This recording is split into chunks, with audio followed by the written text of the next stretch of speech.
મોરબીના જેતપર ગામે ખેડૂતોના આંદોલનનો આજે 7મો દિવસ। ખેડૂતો આજે પણ પોતાની 6 માંગ ઉપર અડગ છે।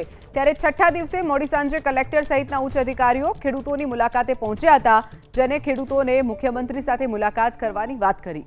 સરકાર તરફથી કલેક્ટરે ખેડૂતો સમક્ષ ગાંધીનગર મુલાકાત કરાવવાનો પ્રસ્તાવ મૂક્યો હતો, જો કે અધિકારીઓને ખેડૂતોએ ગાંધીનગર જવાની ઘસીને ના પાડી દીધી। આંદોલન ચલાવતી કમિટીએ સરકારી અધિકારીઓને સ્પષ્ટ કહ્યું કે એડવાન્સ પેમેન્ટની માંગણી સૌપ્રથમ સ્વીકારવામાં આવે।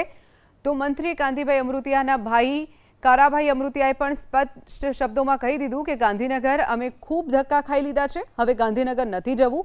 અમારી 6 માંગ જ્યાં સુધી નહીં સ્વીકારાય ત્યાં સુધી આંદોલન સમાપ્ત નહીં કરવાની પણ તેમણે ચીમકી ઉચ્ચારી છે।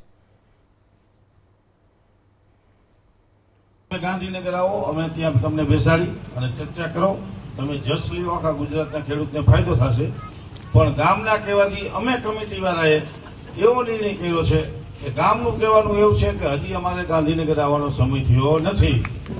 જ્યાં સુધી ગામ અમને એવું નહીં કહે કે ગાંધીનગર જવાનો સમય થયો છે ત્યાં સુધી અમારી કમિટી ગાંધીનગર જવા તૈયાર નથી, બરોબર। એટલે એ લોકોએ એવું કીધું કે તમે આગેવાન છો, ખેડૂતને સમજાવો, સમજી શકે। પણ અમે પછી એવું કીધું કે અમે પેલું પગથિયું તમને આપી દીધું, કાલે આપણે એની પાસે આપણી જે માંગણી હતી એ આપણે મૂકી હતી એસડીએમને, ડેપ્યુટી કલેક્ટરને, બરોબર।